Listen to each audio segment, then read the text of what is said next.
Funciones de varias variables. Hoy vamos a hablar de lo que son funciones de varias variables y nos vamos a dedicar a hablar de las funciones de dos variables. Aquí tenemos un ejemplo de una función de dos variables para el volumen de este cilindro. Este cilindro tiene pues un radio, una altura. Por consiguiente, si yo voy a calcularle el volumen de ese radio, sencillamente es el área de la base, que es circular, por la altura, ya que es una figura geométrica, un sólido geométrico de forma regular. ¿Cómo calculamos el área de la base? El área de la base es pi por radio cuadrado. Tengo el radio, entonces puedo calcularlo y me dan la altura. Entonces, si le ponemos atención a esto, prácticamente esto se convierte en una función de dos variables. Está variando en R y en H. Porque si yo varío el radio, también varía el volumen.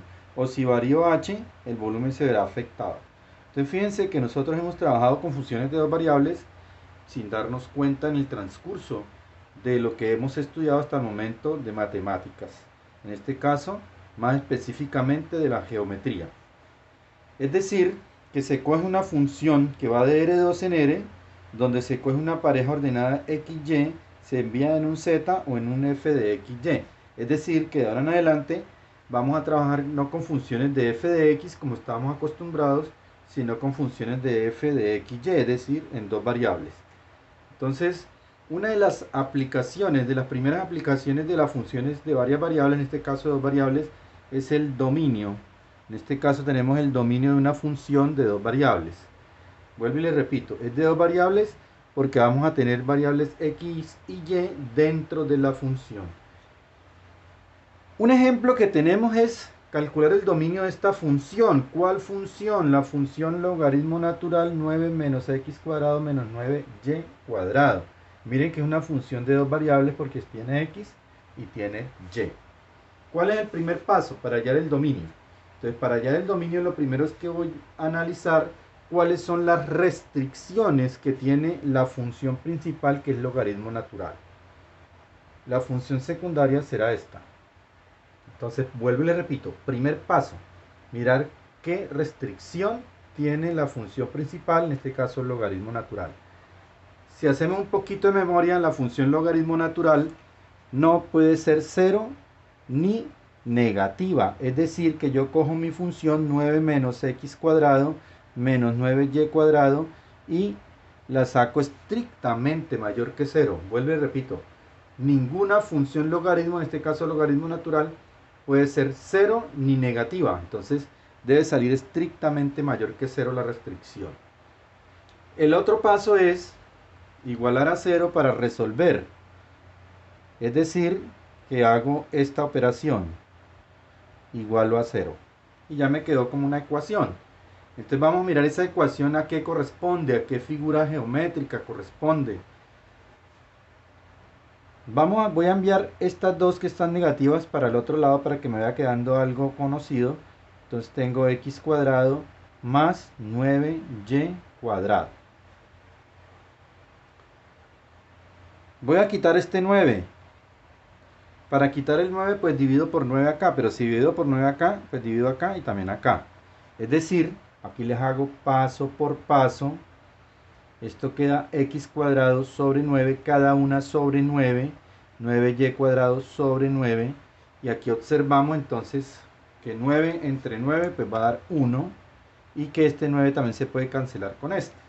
Es decir que mi ecuación queda 1 igual x cuadrado sobre 9 y más y cuadrado. Y si nosotros hacemos un poquito de memoria, esto corresponde a la ecuación de una elipse. Esta es la ecuación de una elipse. Esta elipse, pues voy a colocar aquí un denominador 1. Dice la elipse, la ecuación de la elipse, que cuando el número mayor está debajo de la x es una elipse horizontal, ovalada, ya sabemos que es la elipse, y entonces el eje menor será sobre y.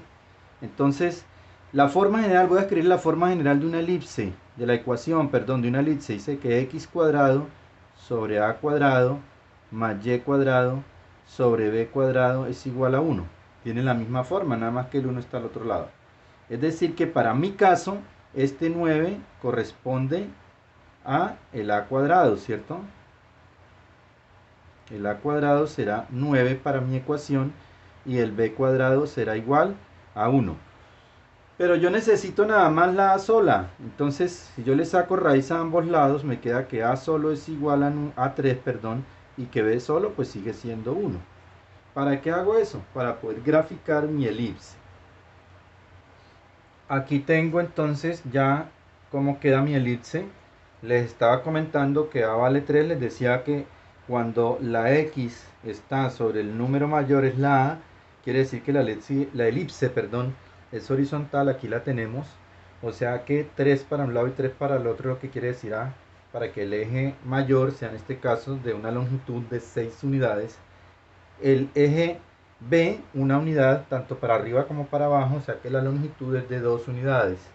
Entonces para eso es que había hecho esta parte.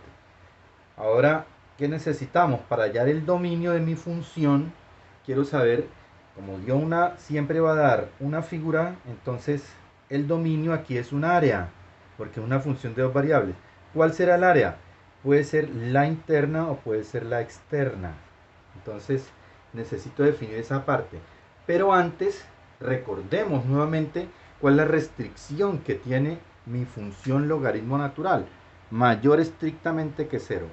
Cuando tiene esa restricción de mayor estrictamente que 0, o en otra función que dé menor estrictamente que 0, la frontera de esta función que he dibujado, esta gráfica, perdón, de la función que dibujé, debe ser punteada. Vuelvo y le repito, si aquí queda estrictamente mayor que 0 o estrictamente menor que 0, siempre la figura que dé debe tener una frontera punteada. Les decía, el dominio es el área interna o el área externa de la función que acabo de dibujar. Entonces voy a tomar dos puntos, uno interno y digamos uno externo, ¿cierto? Por ejemplo, este otro punto que va a ser 4,2. Y este punto interno pues va a ser 0, 0. Entonces miren lo que voy a hacer. Voy a decir que para 0, 0, el punto interno primero, voy a mirar el comportamiento de esta función a ver si cumple la desigualdad. Entonces reemplacemos la x y la y por 0. Entonces 9 menos 0 cuadrado menos 9 por 0 cuadrado será estrictamente mayor que 0. Entonces 0 al cuadrado es 0 y 9 por 0, que 0 al cuadrado sigue dando 0 da 0, queda 9. O sea que 9 sí es estrictamente mayor que 0, por lo tanto ese punto me está funcionando. Entonces quiere decir que el área va a ser la interna, pero miremos a ver si es verdad que el otro punto me genera una situación donde no puedo rayar la parte externa, o sea, no cumple la desigualdad. Entonces voy a decir que para el punto 4,2 que está externo a el área, perdón, a la función que he dibujado, la gráfica de la función que he dibujado, vamos a ver ese comportamiento. 9 menos, entonces la x es esta y la y esta, 4 cuadrado menos 9 por 2 al cuadrado será estrictamente mayor que 0. Esa es la pregunta, ¿cierto?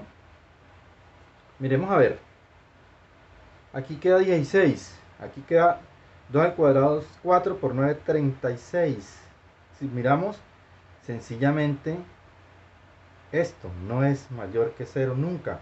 Porque 16 y 36, eso me da un número más grande que 9. O sea que en este caso no sirve, ¿cierto? No funciona este punto. Por lo tanto, el área que necesito rayar va a ser la que está interna. Si el punto, vuelvo y le repito, que me hubiera dado que la desigualdad cumple fuera este, rayaba la parte externa de esa gráfica. Pero como me dio 0, 0, sí, que es el que está interno, entonces rayo el área interna. Para concluir, como lo que me estaban preguntando era por el dominio de mi función, entonces digo que el dominio de esta función son todas las parejas ordenadas x, y, de tal forma que esta función se cumple. O sea, 9 menos x al cuadrado menos y al cuadrado es estrictamente mayor que 0. Trabajemos ahora este segundo ejemplo. Este ejemplo dice que hay que hallar también el dominio ahora de la función, una función en dos variables x, y, raíz cuadrada 9 menos x cuadrado menos y cuadrado. Entonces, como siempre, el primer paso es, para solucionar, mirar cuál es la restricción que tiene esta función 9 menos x cuadrado menos y cuadrado. ¿Cuál será la restricción que tiene? ¿Cuál es la función principal? Ahora la función principal es la raíz cuadrada, ¿cierto? Esa es la función principal, ya no es la de adentro y no siempre la que está antes. Entonces, ¿qué restricciones tiene la raíz cuadrada? Recordemos que no existen raíces cuadradas negativas, pero sí pueden dar cero. Es decir, que para mi caso puedo sacar esto no estrictamente mayor que cero, sino mayor o igual a cero. ¿Por qué? Porque raíz de 0 sí existe, que es 0. ¿Cuál era el siguiente paso? Igualamos a 0, ¿cierto? 9 menos x cuadrado menos y cuadrado, eso era igual a 0. Entonces, como siempre, voy a enviar estos negativos para el otro lado para que me quede una función o una ecuación, ya ecuación porque está igualada a 0, es conocida, ¿cierto? Si analizamos esta ecuación, es una ecuación de una circunferencia cuyo radio no es 9 sino 3. Les voy a recordar, esto es lo mismo que tener x cuadrado más y cuadrado igual a 9. Y la ecuación general de una circunferencia dice que x cuadrado más y cuadrado es igual al radio al cuadrado. Es decir que para mi caso, el radio, en este caso, es radio cuadrado será igual a 9, o sea que el radio solo sacando la raíz queda 3. O sea que voy a dibujar una circunferencia cuyo radio sea 3. Como nos podemos dar cuenta, aquí ya tengo entonces la figura que genera esta ecuación, aquí ya está mejor vista, ¿cierto? Entonces dice que es una circunferencia de radio 3, o sea 3 para todos los lados. Aquí me dice que el radio es 3. Voy a dejar el área, la frontera de esta figura toda continua. ¿Por qué? Porque aquí dice que es mayor o igual a 0. Si dijera estrictamente mayor que 0 o menor que 0, la dejaría punteada, la frontera de mi gráfica. Entonces en este caso, como dice mayor o igual que 0, la dejo de esa manera, continua. Como siempre, el dominio puede ser el área interna o el área externa. Para saberlo, pues tomo siempre, como hemos venido diciendo, dos puntos. Un punto interno que será el punto 0, 0, aquí sí lo puedo escribir, aquí me queda mejor. Y un punto externo que será 4, 4, digámoslo aquí, punto 4, 4. Y vamos a ver si se cumple esta desigualdad. Entonces, como siempre, voy a decir que para el punto 0,0, ¿cómo se comportará? 9 menos 0 cuadrado menos 0, perdón, yo escribí y, 0 cuadrado debe ser mayor o igual a 0. Obviamente esto es 0 menos 0, 0 y queda que 9 es mayor o igual a 0, eso es cierto. Tomemos el otro punto. El otro punto dice, voy a decir que para 4,4, miremos a ver el comportamiento de la función. 9. Entonces menos x vale 4 y y vale 4. Entonces menos 4 a la 2 menos 4 a la 2 será mayor o igual que 0. Entonces aquí tenemos 9 menos 16 será mayor o igual que 0. Pues hombre, si yo tengo 9 menos 32, ¿será mayor o igual que 0? Nunca, ¿cierto? Eso nunca va a ser mayor o igual que 0. Es decir, que vuelve y me funciona el punto interno. O sea que el dominio de esta función es el área otra vez interna. Vuelvo y les repito, si aquí me hubiera dado que no y aquí que sí, dejaba el área aquí interna en blanco y rayaba todo lo de afuera para decir que ese es el dominio. O sea, en conclusión, el dominio de mi función son todas las parejas ordenadas x, y de tal manera que la función, o sea, esta 9 menos x cuadrado menos y cuadrado sea mayor o igual que 0. Ese es el dominio de mi función.